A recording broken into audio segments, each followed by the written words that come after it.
Welcome to Long Lost Brothers, the podcast devoted to the acquisition of betterment. My name is Brett Scott. And I'm Jesse Cole. And we are the Long Lost Brothers. Jesse, how you feel to be back doing it again only 2 days later? I'm good, and the topic is on point. Yeah, so what do you want to talk about tonight? I mean, what do we want to talk about tonight? I think that we had talked about mental toughness. Mental toughness. Absolutely. Because, you know, the pit bull is physically tough. Indeed. Right? Yep. But a human, compared to a pit bull, is weak as fuck. Physically. Right? Yeah. Pretty much any animal is tougher than you. Right? Yeah, I mean, and they're born tough. That's the difference. They're born tough. Yeah. You don't really have to teach toughness to anyone but humans. Yeah, but humans have to learn to stack up. Yep. You know, That's it. And that's the primary focus of like a lot of the things. Is like, you know, there's like that saying like part of being a dad is being grumpy all the time. And it's like the thing that I instill on my son though is being a man is doing the shit you don't want to do so you can allow yourself to do the things you want to do. That's it.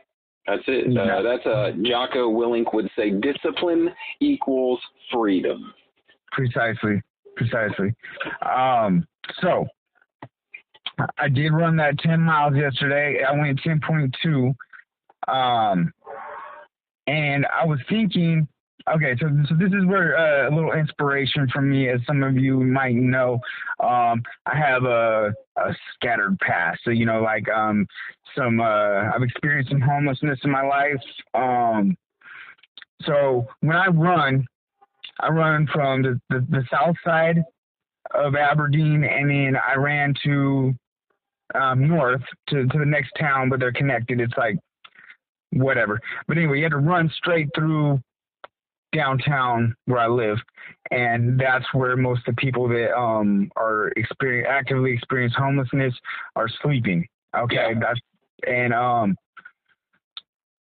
So I'm running through. Okay, so there's a bridge right at the start that's uphill, and I got to catch that bridge.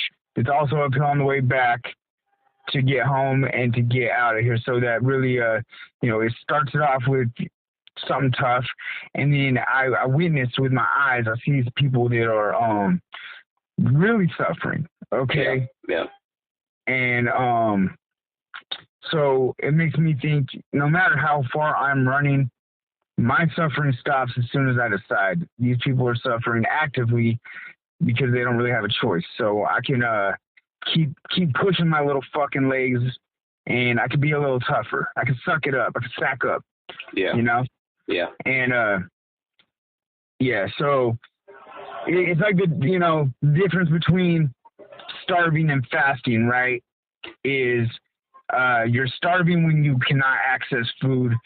Fasting is you choose when you access food and for an extended period of time. Yeah, the difference there is choice. Yeah. So somebody I admire said growth only comes from suffering. Mm-hmm. So I want to grow. So I'm gonna make myself suffer. I'm gonna do something shitty, or not shitty, something that sucks constantly. I would like to say every day, but I'm not that fucking badass. I have my days where I'm like, you know what, bro, I'm hanging it up. I'm going to my room.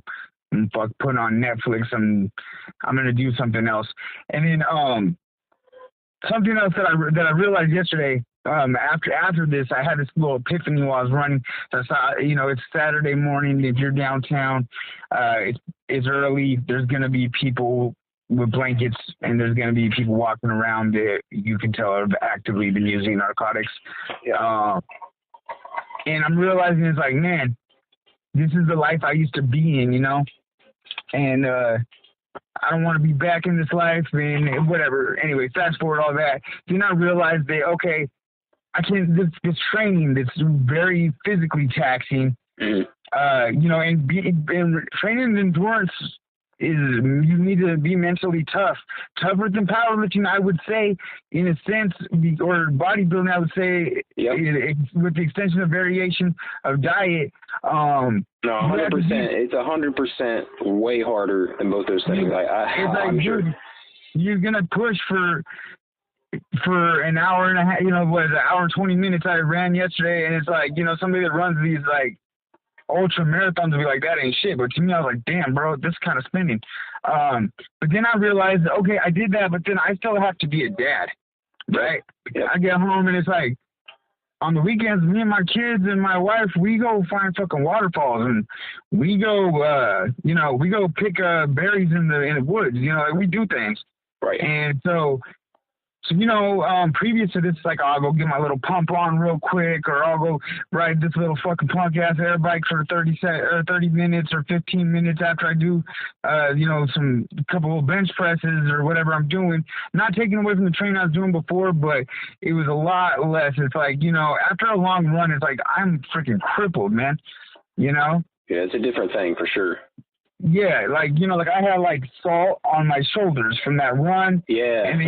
And then it's like I had this whole thing planned out that I was gonna do with my son's pickup truck that we had just recently got him, and it was just a whole shit show yesterday. But then it's like I still need to embrace the suck, even though, so that, you know, my family doesn't have to suffer at the hands of me just trying to be a hard ass. You know, does that make sense?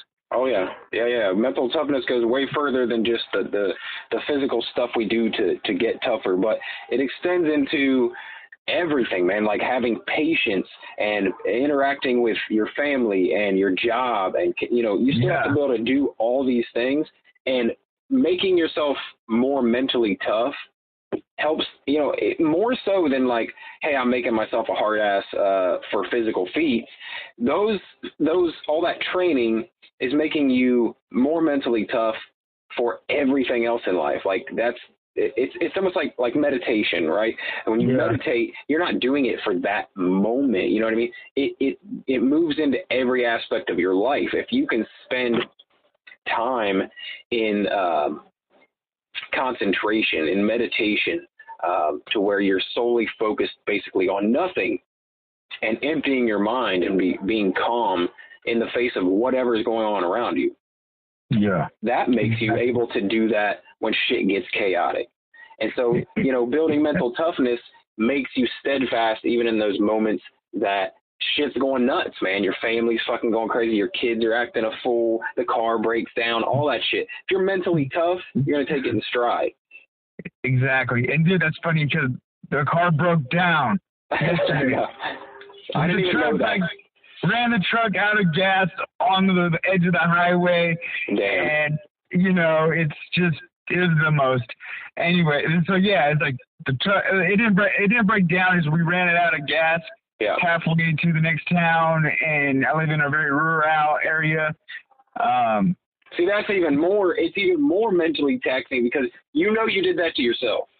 Like, that truck didn't run out of gas. You ran that bitch out of gas.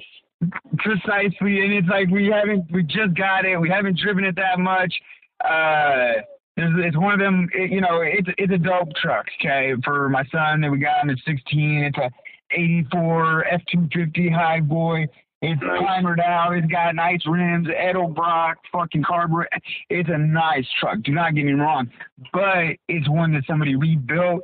So the front gas tank does not fucking work. And I was under the assumption that is the one that was working.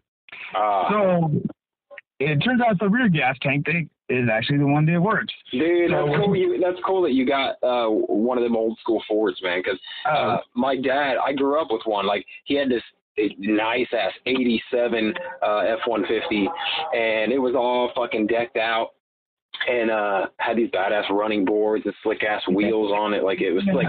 And he kept that thing in mint condition like my whole life. He still has it to this day in his garage, covered up and shit. And it's a beast. Only got like 60,000 miles on it still.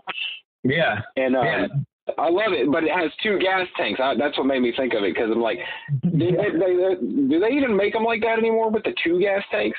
Do they do that still? I don't know, man. I don't know, but like my son's truck is dope, and I'm not taking nothing away from it. Like I wanted to get one like that for me as a secondary vehicle. Uh-huh. And then my wife was kind of like, man, you already got like a nice car. You don't need all that. And then, you know, the opportunity arose for me to get this truck for my son. She's like, works out well, doesn't it? You know, so you know, I mean, it's a fun truck. But anyway, so the mental toughness, like, so yeah, yesterday was like, I had a lesson in mental toughness because it's like, a lot of things did not go my way yesterday. I woke up, I had a good run, you know, and that part was fine. And then I had to rush and to go try to acquire some things that I'm dealing with this deal where I don't want to go into particular because I don't want to talk on anybody's business, but I needed to go pick up some stuff that is owed to me, and the truck ran out of gas, and just a shit show. And then, I'm actively trying to raise my kids and be a good dad. Was this just real quick? Was this the 10-mile run day? Yeah.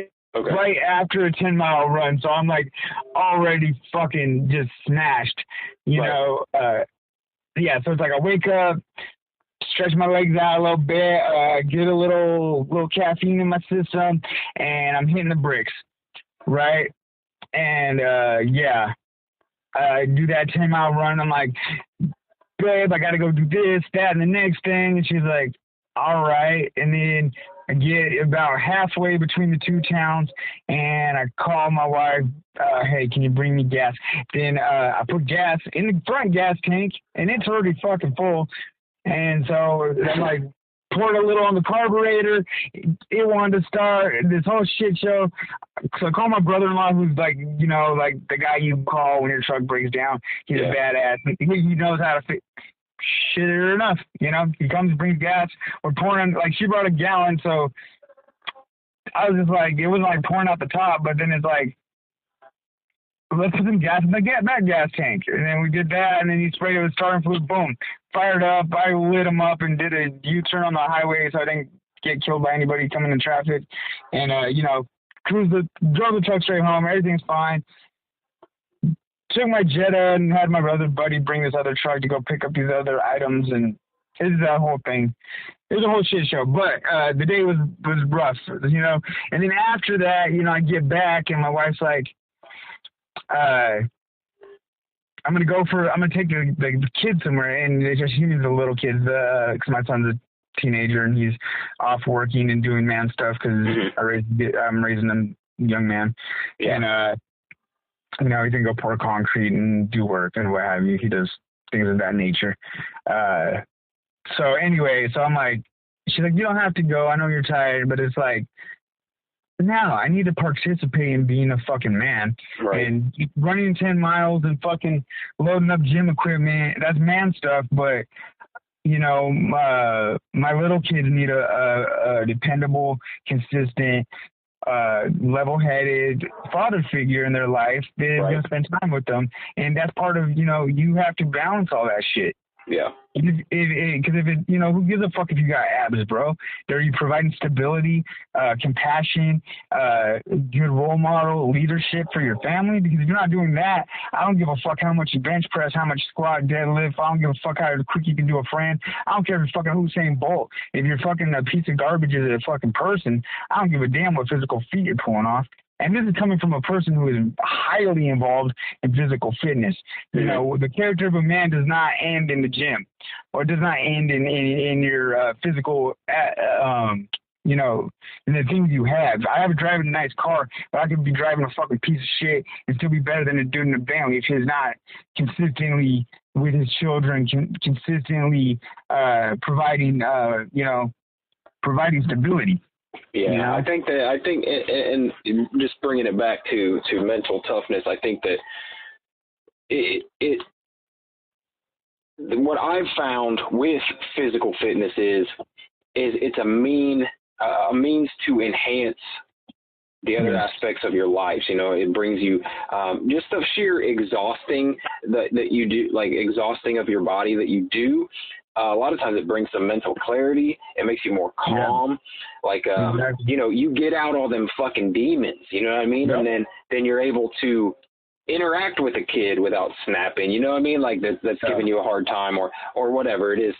Yeah. I feel like it almost the exercise, like you said, it doesn't mean shit on its own, but what does it do for you outside of it? You know what I mean? And that's where the mental toughness comes in. Like, that's when I started focusing on, and I never used to do this, you know, I used to focus my workouts were focused on, you know, building more muscle and getting more lean and doing, you know what I mean? Like but now they're focused on how can I make myself more mentally tough to engage with life outside of this fitness thing, you know what I mean?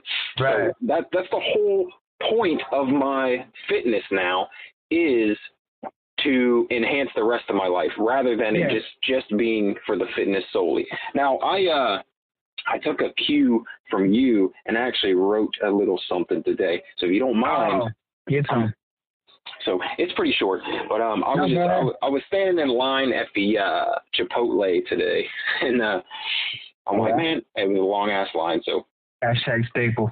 Yep. Okay. This is what I wrote on mental toughness. You are not born mentally tough. On the contrary, you are born extremely vulnerable and temperamental. Mental toughness is something that must be acquired. The only means by which a person may develop, increase, or enhance mental toughness is trial by fire. Mm-hmm. We must do difficult things and become accustomed to the suffering. We must do these things regularly, and when a difficult task becomes easy, increase the intensity or find new, even more difficult tasks to perform. Mm-hmm. That is it, sir. I like that. That's in a nutshell. That's what mental toughness is. Yeah. Taking that time. This is something that also, dude, I really like what you wrote.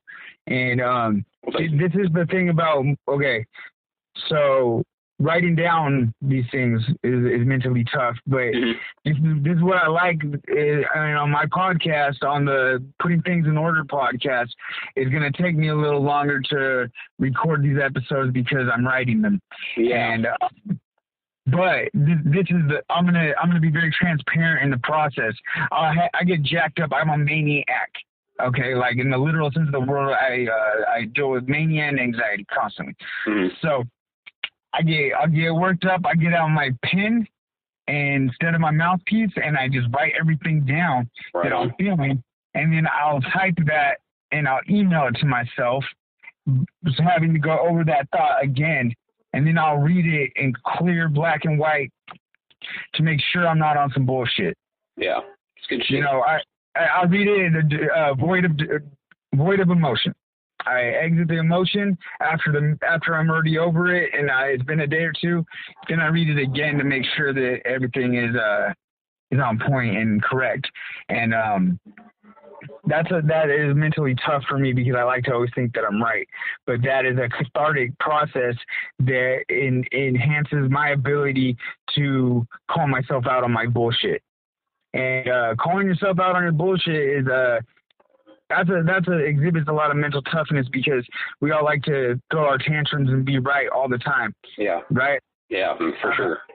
I mean, that's my one of my best attributes is being able to admit when I'm wrong, and that did not come easy. That took a lot of me, learning how to not justify my own bullshit and being blessed with people that will call me on my bullshit because Yeah. That's my wife for me, and I suffer. Okay. I suffer really bad too. Like it's still like you say that you're proud of that attribute. I am not there yet, sir. I am a constant like fucking. I got that ego, dude, and I want to fight that I'm right. You know what I mean? All the time, like strong-headed. You know what I mean? Strong-willed.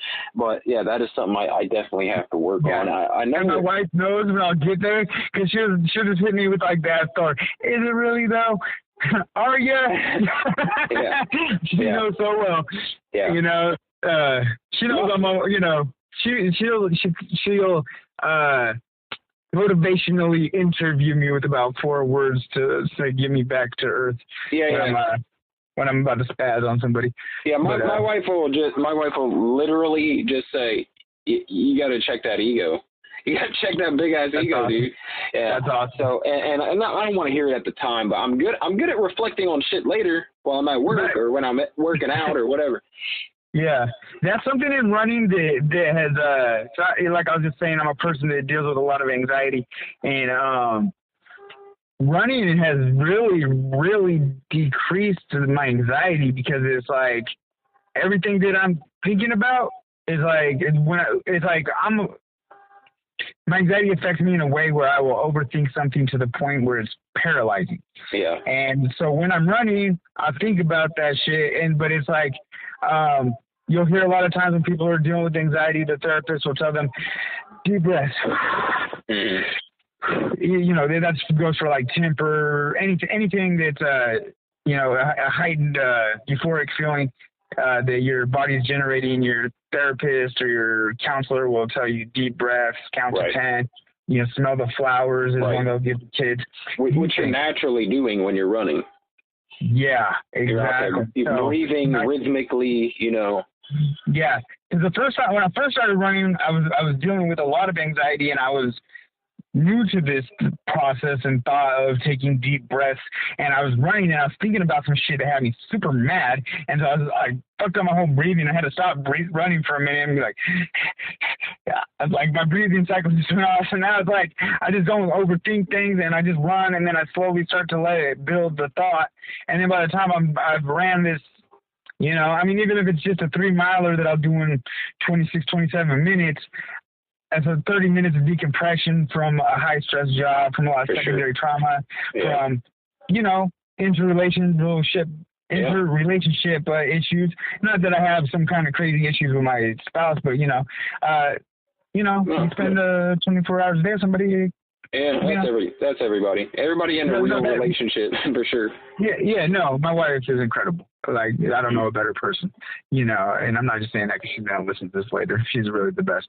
But anyway, so yeah, running has helped me with that quite a bit, I got to say. So I don't know what the next challenge is going to be after I run this marathon. It might be a 50-mile race. It might be a triathlon. It might be learning how to strangle people. I don't know. Yeah, but I don't know, and that's something I wanted to touch too, because in this thing that I wrote, I never once mentioned that any of this stuff had to be physical, right? Doing difficult tasks. When they become easy, you increase the intensity or find new, more difficult tasks.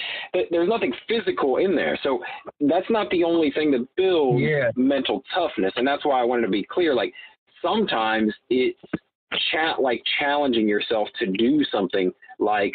Yeah, sit down and write the fucking podcast. Exactly, and make it a habit. And so that's a big thing in mental toughness, is making things a habit, especially if it's something that you know you have trouble doing. So the more you can make something a habit, you're building mental toughness. You're building this ability to make yourself do things that otherwise you wouldn't do. So like I talked about in one of my podcasts, making my bed. I was never a fucking bed maker, but now I've gotten to the point after forcing myself over and over and over and over, and I hated it for a while. I'm like, I don't want to fucking make the goddamn bed. I don't have time. But then now it's almost, what do you call it? Ritual. It's ritual. Yeah, but it's like, what is that disorder? Like ODD. I can't walk out now if the bed's not made. It drives me crazy. If I have to get up real quick or something, I leave the room. I'm like, fuck, I didn't make the bed. I got to go back in there. You know what I mean? So things like that, and me recording a podcast every day. My struggle was like, well, man, I don't have anything I really want to talk about, whatever. Okay, well, now I force myself to think about, what do I want to talk about today? And it might not even be like super important or super awesome, but it's that stuff that I got from the book, The War of Art. You know, it's like doing the things over and over, regardless of if you feel like it, regardless of, you know, how good you think it might come out. You just do it. And over time, doing the things repetitively, not only is everything you do you're going to get better at it, but you're building that that mental toughness to stick to a routine no matter what it is. Right. I've gotten that way with dishes. I hate doing dishes, but I just do them. Yeah.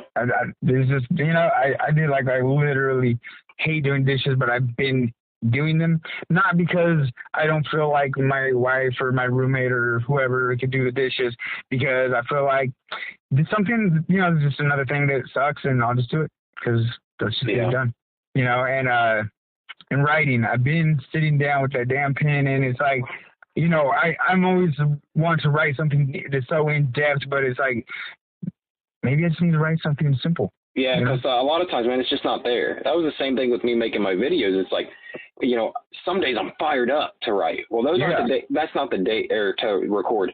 Those aren't the days that are important to record. Those aren't the days that are important to write. The days that are important are the days you don't want to do it. Yeah, the days that you want to, that's the free throw. That's mentally tough, man. The days that the days you want to record, or the days you want to write, or the days you want to run, that's the easy money. The backbreaking labor, the mental toughness comes the days where you don't want to. When you're like, the days that you go to the gym when you really, like, I really wanted to go to the gym today. I went to the gym today, but I have a fucking pounding headache, and every single bicep curl felt like someone was punching me in the face, but I still did it. Yeah, I feel like... Because that's what I said I was going to do, and that's it. Yeah. And putting yourself out there is not always fun. That's something with this whole podcasting entrepreneurship that is very new to me. I've been a social media person for quite some time, but not like a public figure by any means, but getting better at recording, I'm scared to record my own podcast. I feel very at peace and at ease conversationally, because me and you have been having these conversations for years. Yeah. Right? Yeah. But for me just to put myself out there, and this is the Putting Things in Order podcast with just little old Jesse Cole. So, it's like a deep breath, but there'll be another episode this week, good, bad, or indifferent. I need to do it. It's cathartic and makes me mentally tough. And hopefully the things I'm saying can reach others and be beneficial to humanity, and, can spread altruism, mental toughness, discipline, kindness, and whatever other philosophical bullshit that I'm going to be speaking on. It's probably not bullshit, but you know how I talk. But yeah, so anyway, I think that's my thoughts on mental toughness for today. Yeah, man. One last thing I want to add about it is that, and I had it in this thing that I just read, but I just want to reiterate it, that once something becomes fun, once something becomes easy, you got to find something else. You know what I mean? You have to add something to your life that is not fun, that is not easy, that is,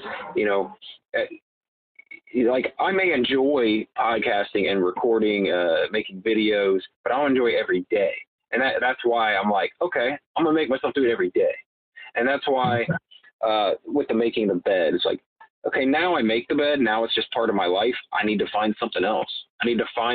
Or else I'm actually, because you can lose that mental toughness real fucking quick. If you start to slack off on whatever it is that is building your mental toughness, it starts denigrating. It starts going down. You get weaker. You get softer. You have to constantly find new things to challenge yourself. Well, a weed can grow just as good as a tree, right? Mm-hmm. Right. And I want trees in my forest, not weeds. So it's like you plant that seed of laziness. You kick your shoes off in the corner instead of putting them in the closet. That becomes a routine, right?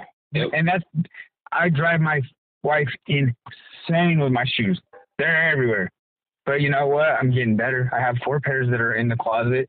There's only 2 in the bedroom now. So it's like I'm working towards, like, just the little things add up, because it becomes a discipline. It becomes putting shit in order, putting things where it's supposed to be. And that's very important from A to Z. From, I'm not gonna smoke today. I'm not gonna I'm not going to tell lies. I'm going to maintain my integrity today.